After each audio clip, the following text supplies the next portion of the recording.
Welcome to Dr. Jimmy's video for section 1.4. Main topic here, functions.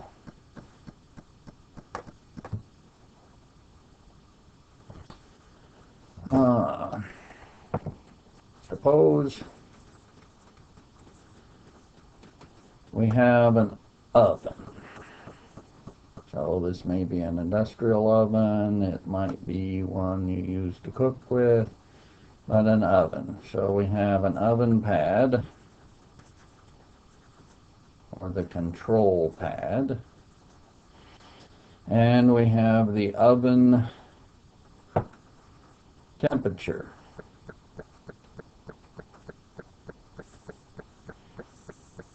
So in this case, which sets up a pairing, we have keys on the oven pad that we can use, maybe 1, 2, 3, 4, 5, and so forth. And using those, it produces an oven temperature. So maybe 1 produces 200. 2 is supposed to produce an oven temperature of 300. 3 at 350. 4 might be 400. 5 might result in 450.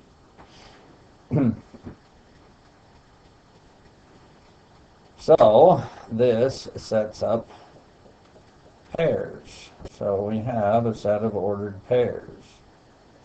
1, 200, 4 with 400, and so forth. So a set of ordered pairs. So we have this relationship.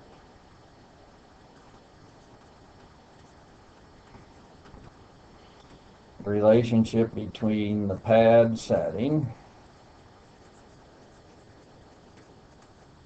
and the oven temperature.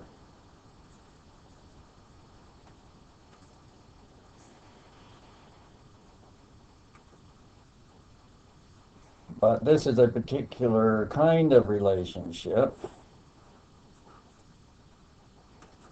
that we have remote control.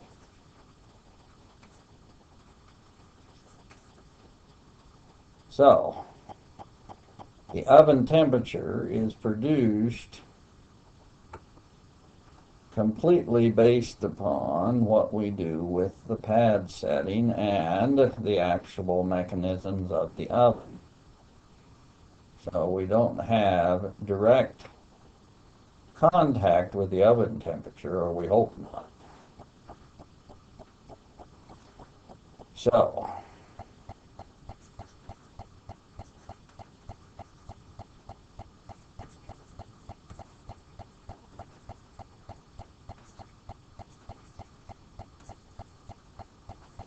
to get that proper oven temperature,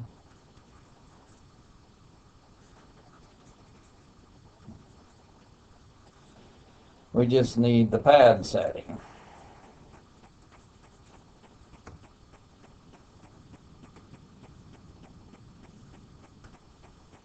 So the first coordinate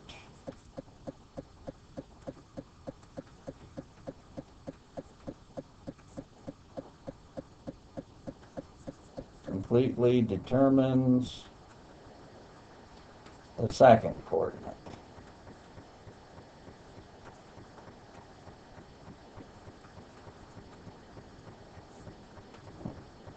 So we just need to know the first coordinate to produce the right second coordinate. Not true of relationships in general. If we harken back to our father-daughter, knowing the first coordinate, who is the father, doesn't tell us necessarily who the daughter is. But here, if we set the pad setting, the oven should produce the proper temperature, unless it's broke. So we want this kind of control. So in ordered pairs,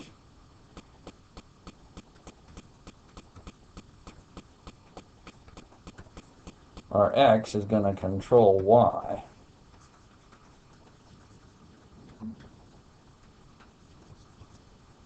So not in all relationships, but in this particular kind of relationship, we want X to control Y.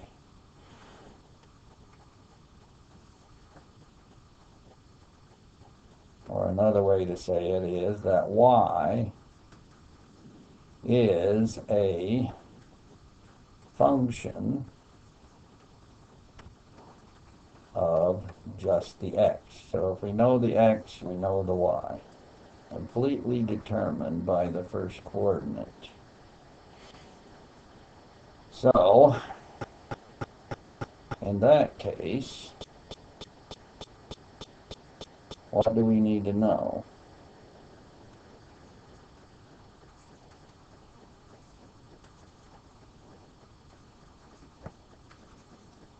So to find Y, we need the X and the description.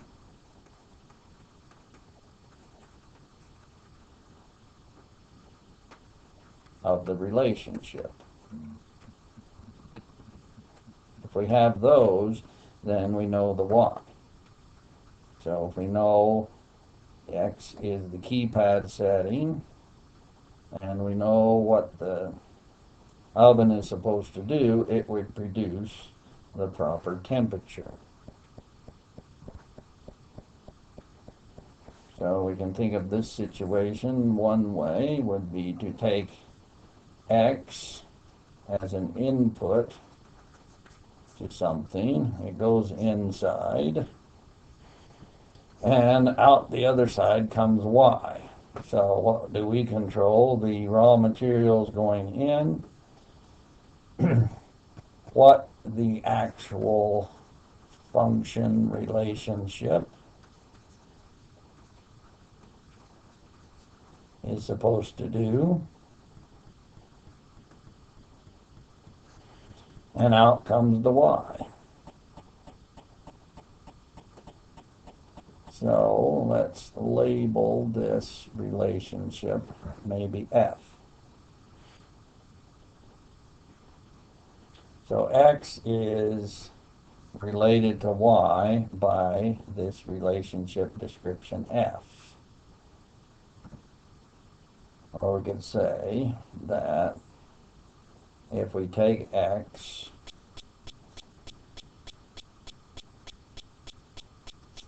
and we apply F to X, that would produce the Y. So if we apply the oven to pad setting 4, the oven temperature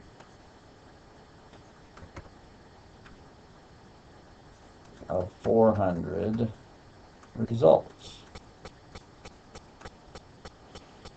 So just another way to look at this kind of relationship where you have the control, that you only need the X, or the first coordinate in the example, the pad setting, and a description of what it's supposed to do, which is what the oven does. That gives the proper oven temperature result without ever having to know the oven temperature beforehand. It's just a matter of the pad setting in the oven. We don't go inside the oven and make a temperature of 400. We do it remotely. So, I said up above, apply F to X. So, apply the oven to the pad setting.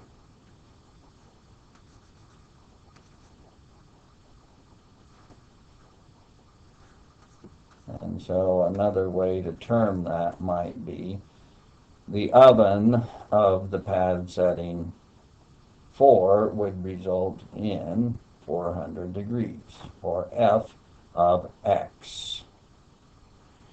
So this type of terminology isn't available for general relationships, because if we said apply daughter of to a particular father, oh, well, there would be ambiguity. We wouldn't know which daughter to pick. In the oven setting, we can say apply the oven mechanism to the pad setting, and we get exactly one output inside the oven for the temperature. So this then makes some sense, and we can use this terminology. But we also have notation for exactly the same thing. So F is a description of what the relationship does. We apply it to the different pad settings, or this first coordinate. So F of X is all we need to know to produce Y, but we use this notation because that's all we need. And finally, we might write Y equal F of X.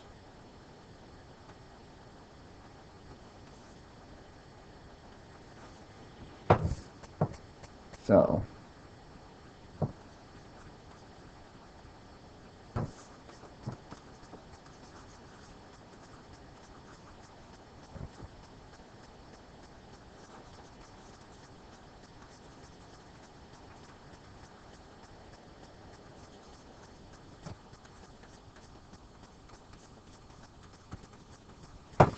So we could look at F as the relationship produced by the oven mechanism. And so we could say F of the pad setting 4 is 400.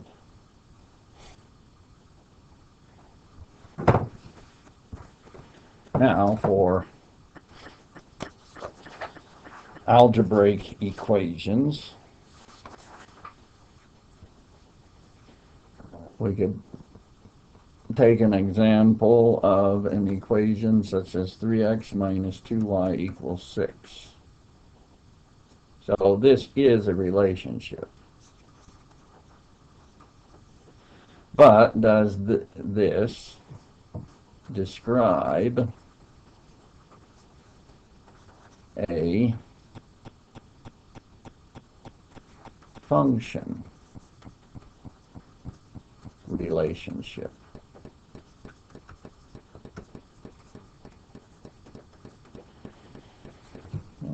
Does it describe a function relationship?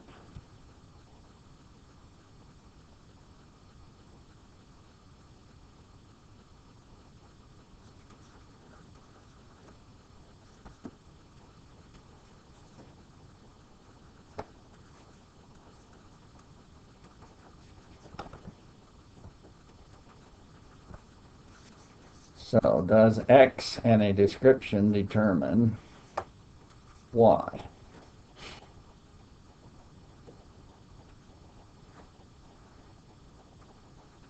When we're working with equations, one attempt at answering this is to attempt solve for Y and see what we get. So we have 3x minus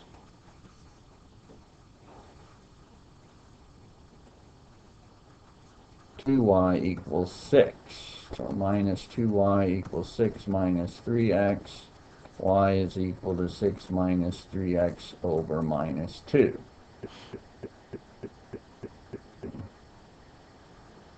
So if we can come to this form, we can look at this relationship. So we have X, we have 6 minus 3x minus 2,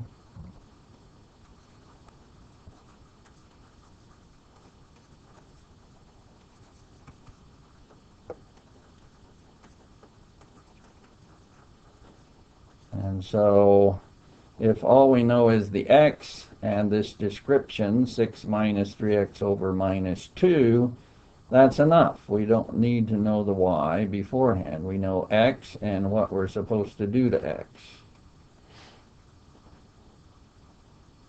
So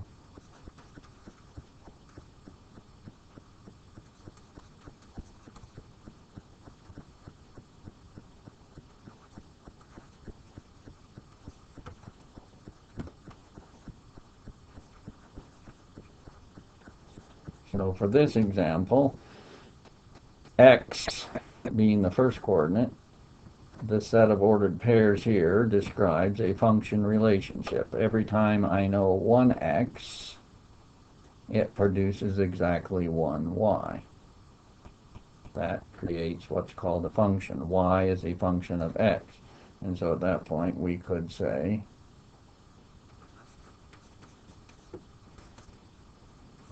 g of x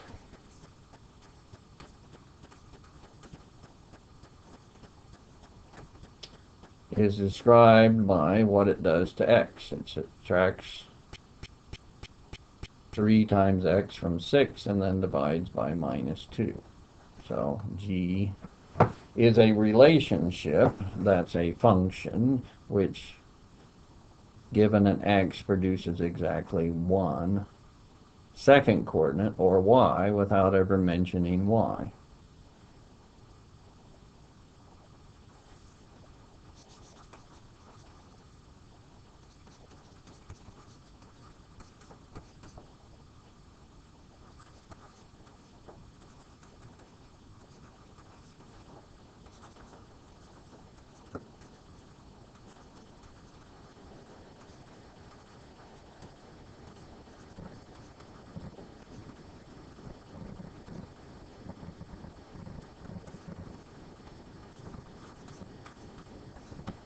So here's another equation, x squared plus y squared equals 4.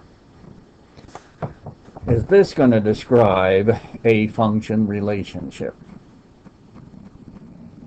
Or, keeping the order of x as the first coordinate, is y going to be a function of x in this relationship? Given any x,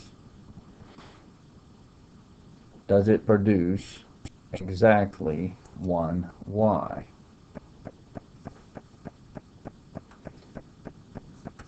So again, one attempt at this is to try to solve for y. So x squared plus y squared equals 4, subtract x squared. And now to completely solve for y, it would take square root and get y. But there's more than one square root. There's the positive and the negative value. So in this relationship, some values of x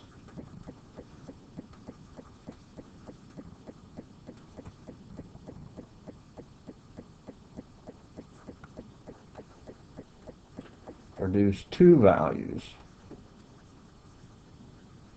of y. For instance, if we take x equal 0, so we would get square root of 4 or 2, but y equal minus 2 also works. So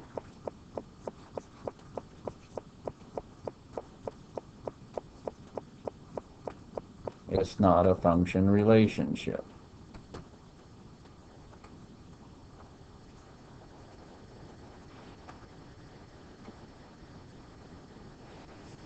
So we can't describe y equal function of x because we don't know which one to pick in the case of 0 and other numbers. Do we pick 2 or minus 2? We don't have remote control. 0 doesn't determine what's going to happen in the second coordinate.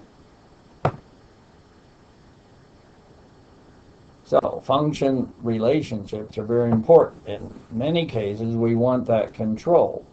We don't just want arbitrary things to happen for every first coordinate. So we need the control. In other settings, we like to look at functions because with that control, we have a better analysis of what goes on in some real model.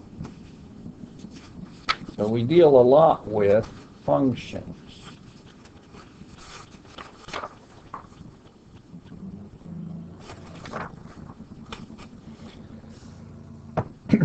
Now,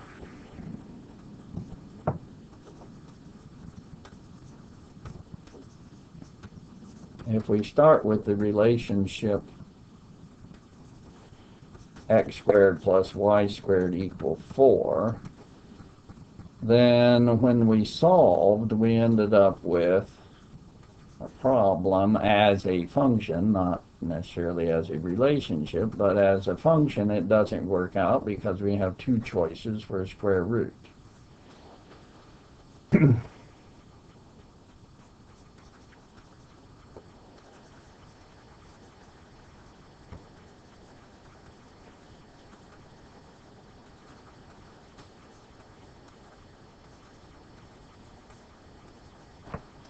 But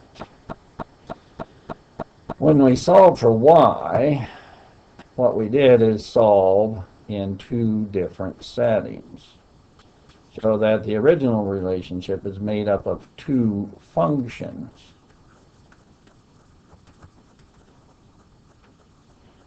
Y equal the square root of 4 minus x squared, and another function, y equal minus square root of 4 minus x squared.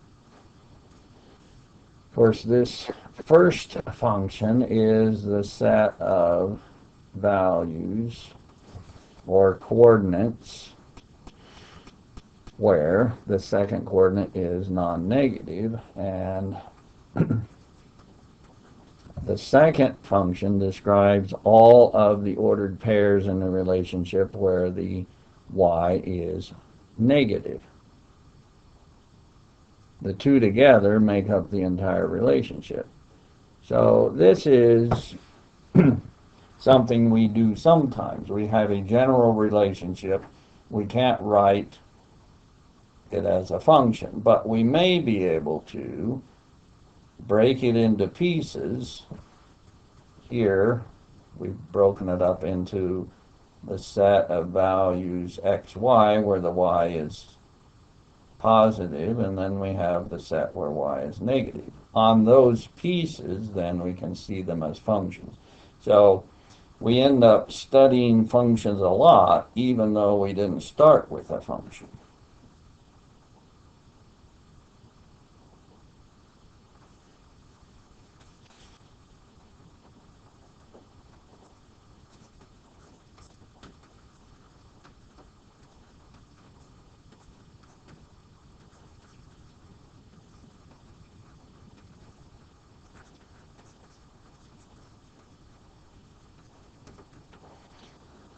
Now, we have this function notation now, and let's look at some computations. So if we describe a relationship by f of x equal 3x minus 6 over 2, okay, for every x, f of x would produce the second coordinate, and another function described by what the relationship g would do to the first coordinate x to produce the y, in this case 3x squared. So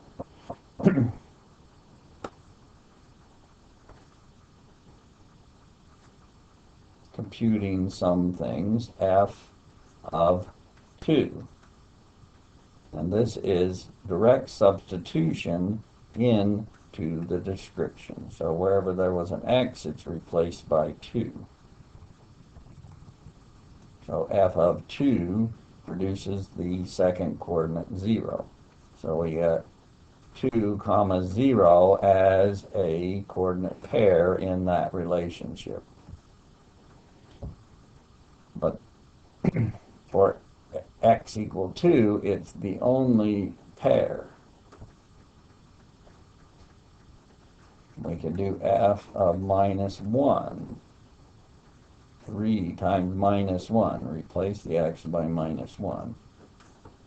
Minus 6 divided by 2. So now we get 9 halves.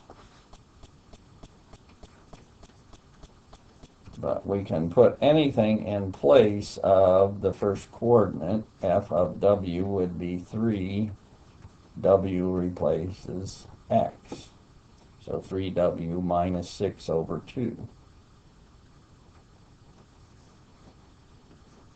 We can replace it with an expression. F of the expression 2 plus 8 would be 3. X is replaced by 2 plus h, and then minus 6 over 2. If you wish, that would reduce to 3h over 2.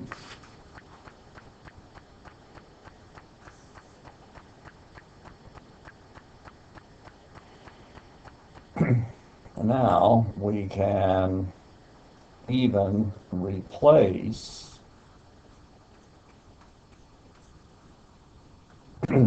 with an expression produced by another function.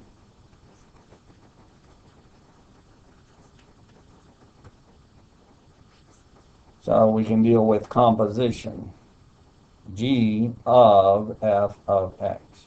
So compose two functions.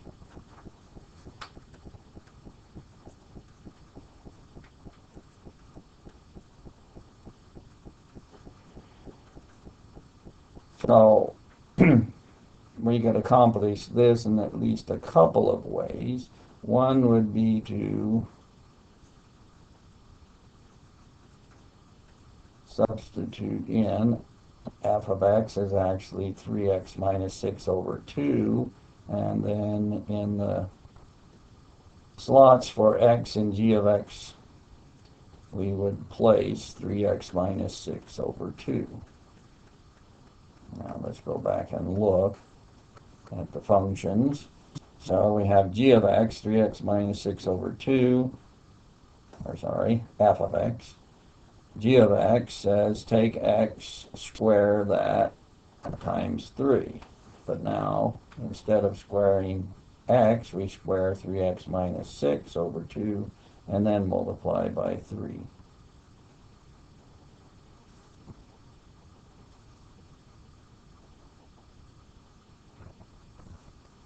So, but another way we could get to the same end result is to take the notation f of x, substituted into the description of g,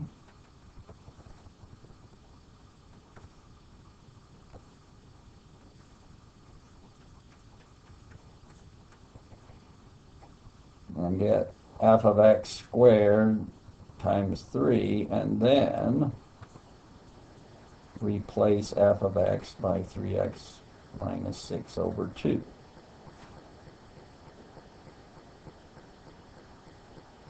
So we get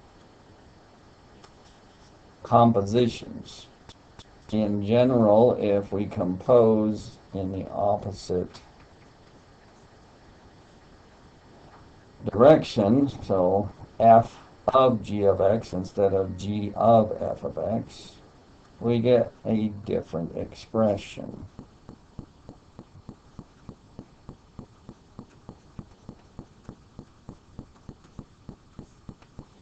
So f of g of x, we would take 3 times whatever g of x is, minus 6 over 2, and then g of x would have been 3x squared.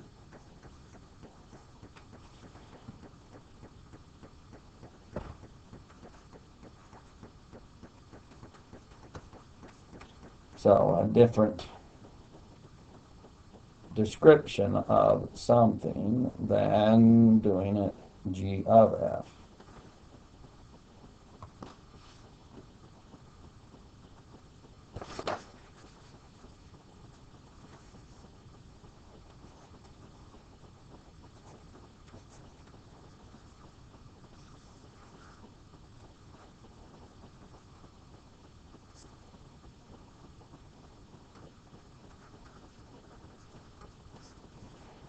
Now, go back and think about the oven and its oven pad and the temperature again. So the oven pad is over here.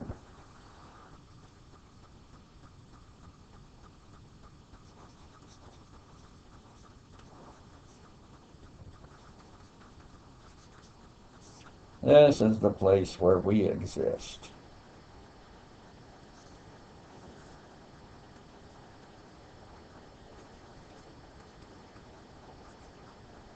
The temperature is produced in a remote location. We hope. We don't want to be inside the oven at that temperature.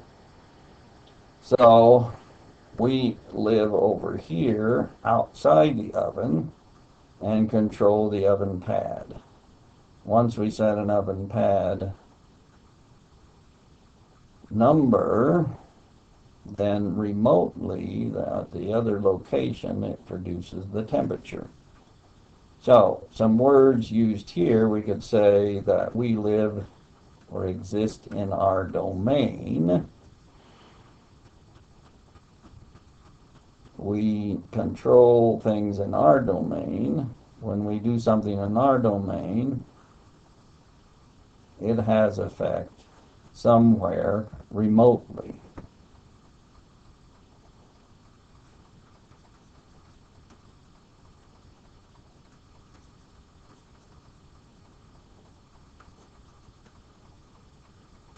And so remote is in our range.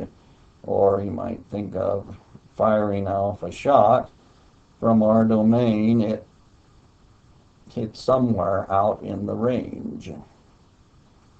So the first coordinates are what we control. It's our place of existence. It's where we live. It's our domain. It remotely controls what happens out there in the field, or it's in the range. So the second coordinates are the range.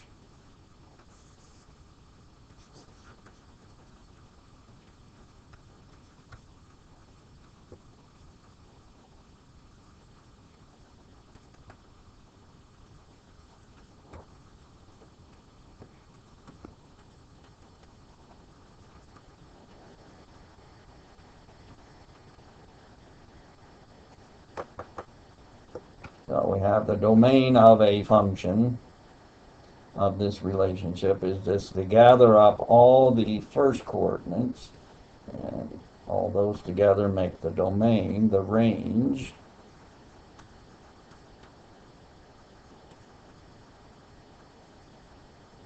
then is gathering up all of the second coordinates.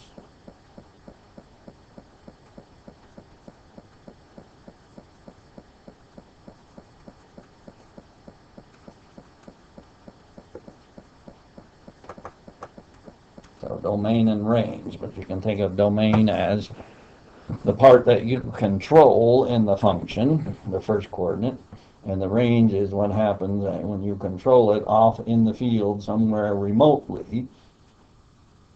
What happens, that's the range.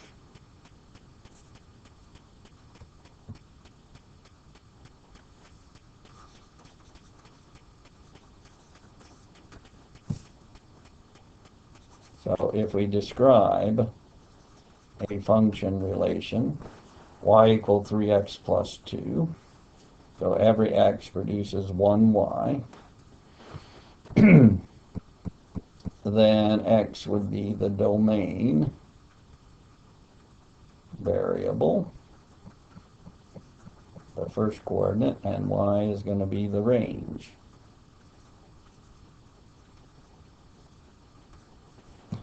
So, in this description, what values can I use for the first coordinate?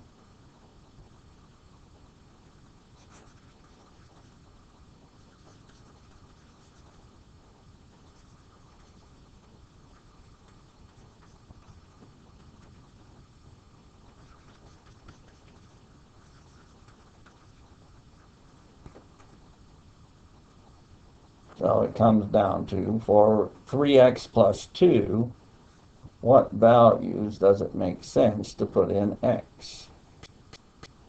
So I can put in 0, I can put in -1. Actually, there's no restriction here. Any number I put in for x produces another number, doesn't it?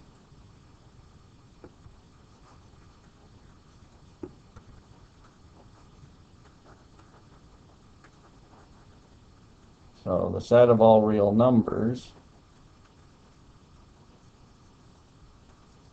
is the domain for this function relationship.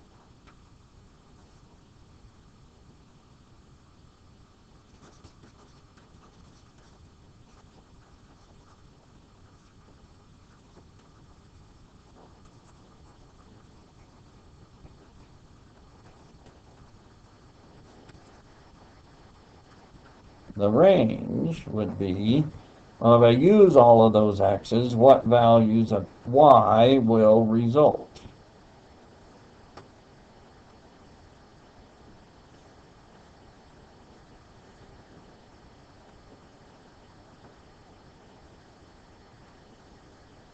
So if we look at this,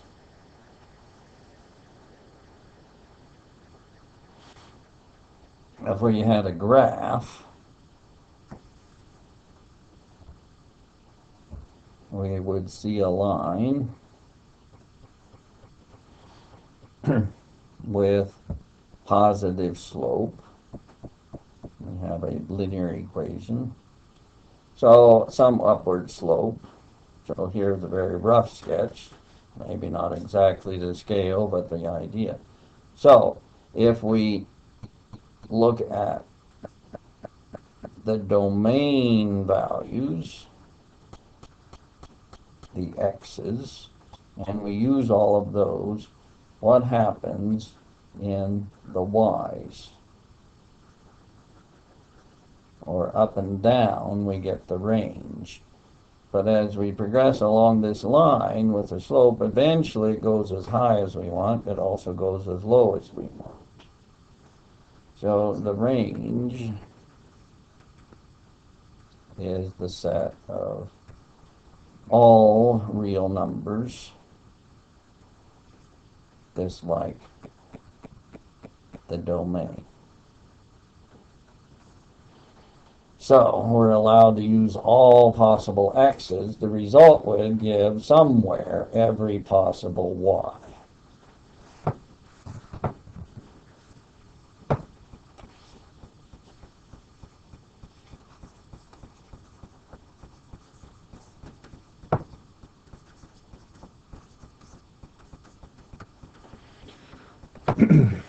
There's another function relation, y equal 2 over x minus 4. Any x that we are allowed to use produces exactly 1y. So we have a function relationship. If we look at this description, 2 over x minus 4,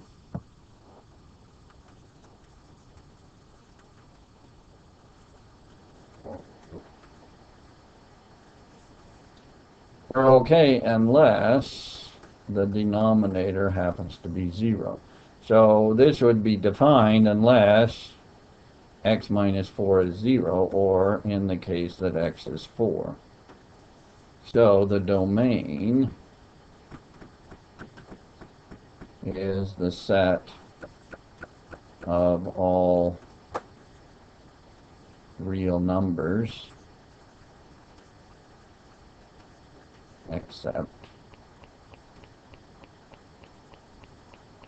x equals 4. So it might have been easier to write just to say that x is just not equal to 4. So that's a description of the first coordinates.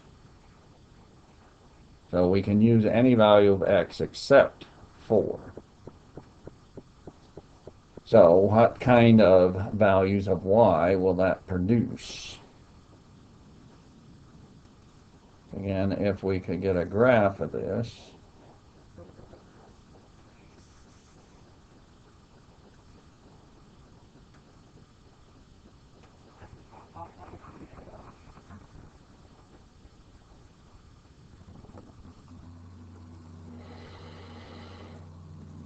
what we would see is that, well, you can't have a value at 4. And we get a picture of a graph, something similar to this.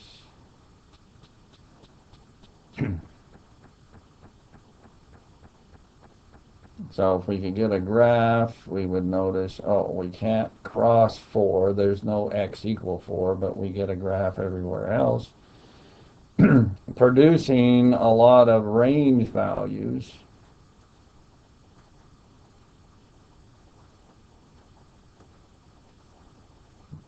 In the picture, up and down, except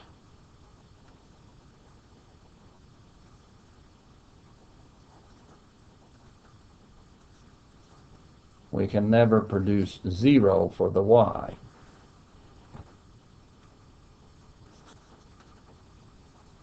So the range would be all real numbers except 0, or we could just say y is not 0.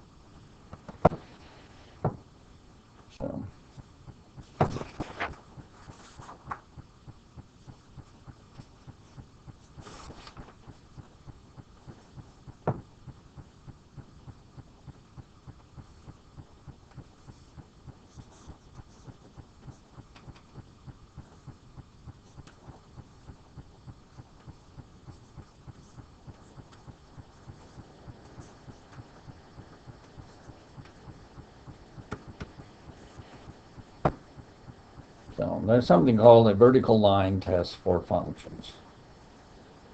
So this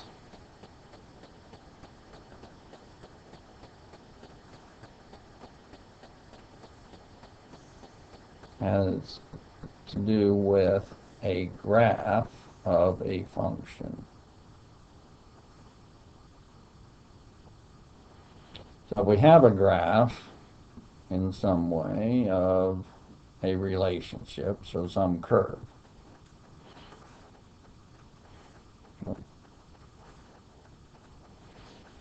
We can test, is this relationship going to be a function relationship? And so if you take vertical lines,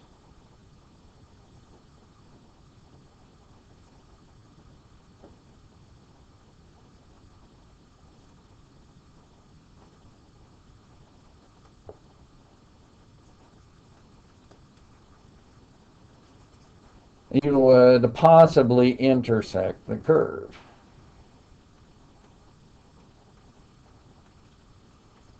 But if you do, it can only intercept in one place, because given x, there can only be one coordinate associated with that for the second coordinate. So if this vertical line intercepted twice, we would have too many choices for y. So the vertical line test is, if we look at any vertical line, and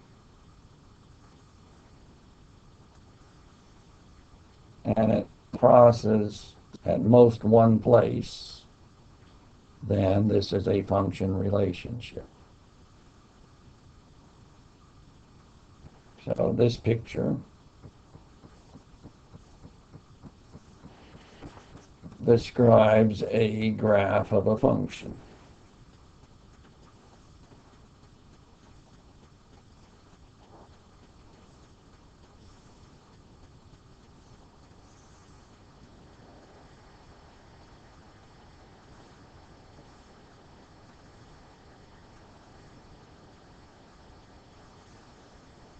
Here's another picture that would represent a set of ordered pairs. So we have a relationship.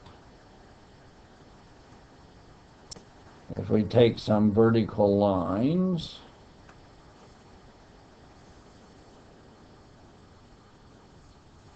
we notice that we have places where the vertical lines intersect the curve in more than one point.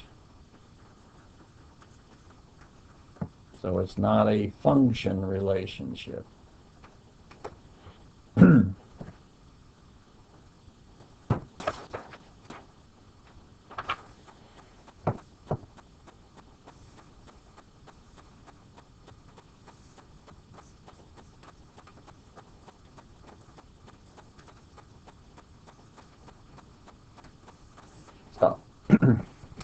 Let's go back and look at the idea of the inverse of a relationship. So a function is a relationship, so we could write down the inverse relationship.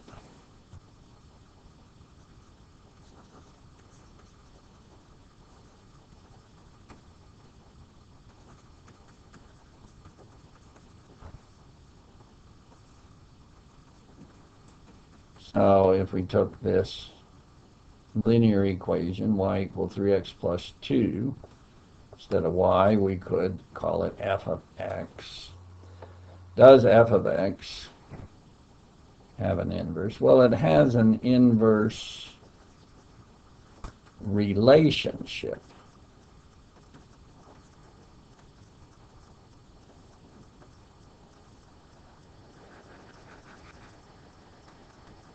And that, well, we looked at as just a relationship. You interchange x and y, and you have another relationship. Okay? So reverse the order. So this produces another curve, which would be the inverse relationship.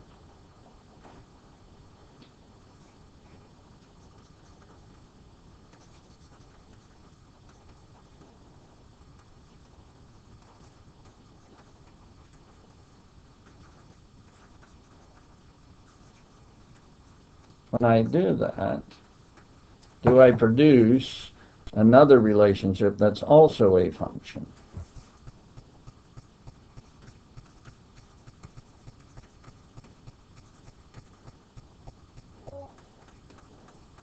And so I look at this. If I solve for y, I notice, oh, it's another function.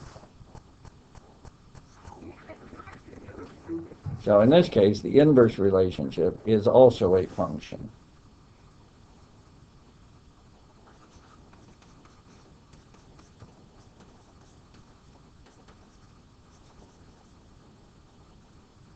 And so instead of just an inverse relationship, we have an inverse function.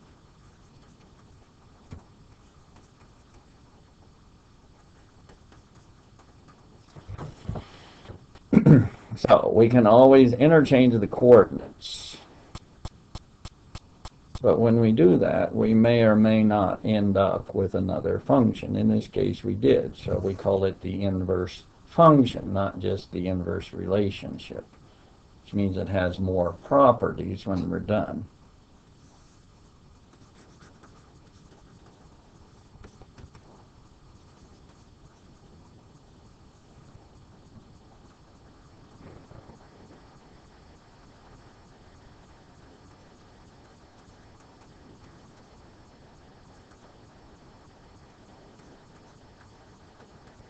Now, if we compose the inverse function and the function, that means we interchange the coordinates twice, which means it nullifies, and we just end up back at the coordinate we started at. So x becomes y, y goes back to x.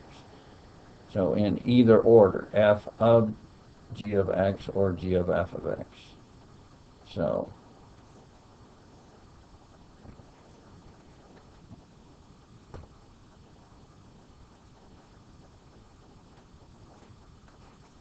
sometimes this is also used as a way to define an inverse function, that it algebraically satisfies this set of equations. Okay. For all x, g of f of x is x, and f of g of x is also x.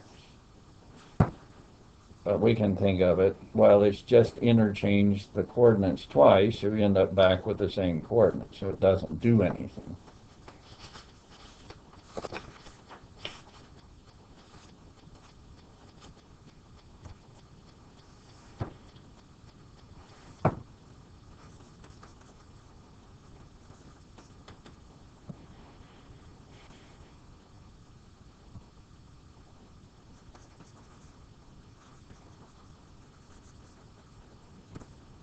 So let's take a different function relationship.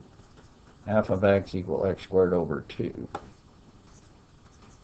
So in terms of xy coordinates, we're looking at y equal x squared over 2.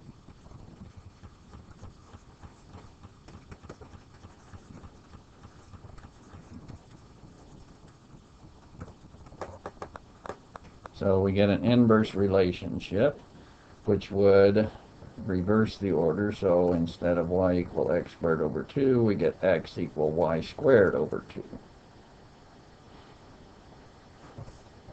So another set of ordered pairs, which would be some curve. But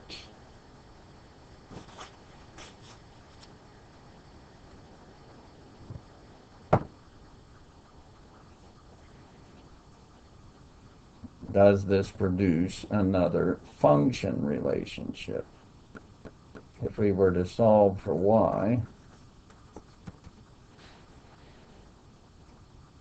we would get 2x, and then we would have to find the square root.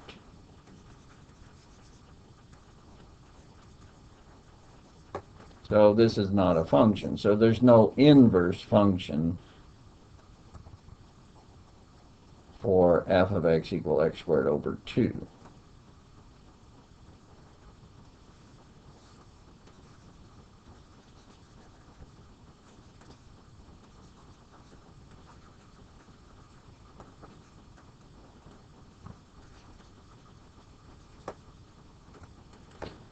But we could look at some restrictions on the original function. So we'll take capital F of x is x squared over 2,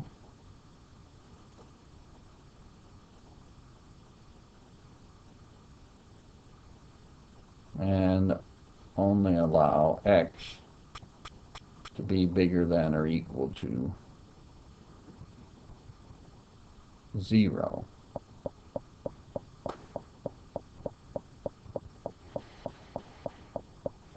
So now we have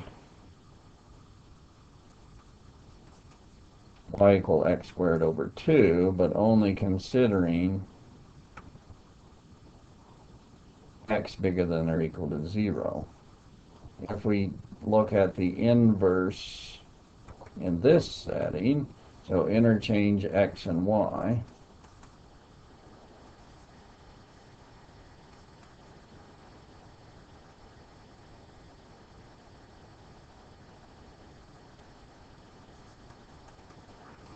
so now instead of x being bigger than or equal to 0, y is bigger than or equal to 0. So solving for y,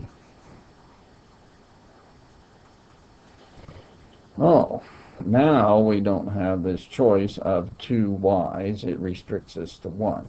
So sometimes we restrict the domain, and then when we look at the inverse,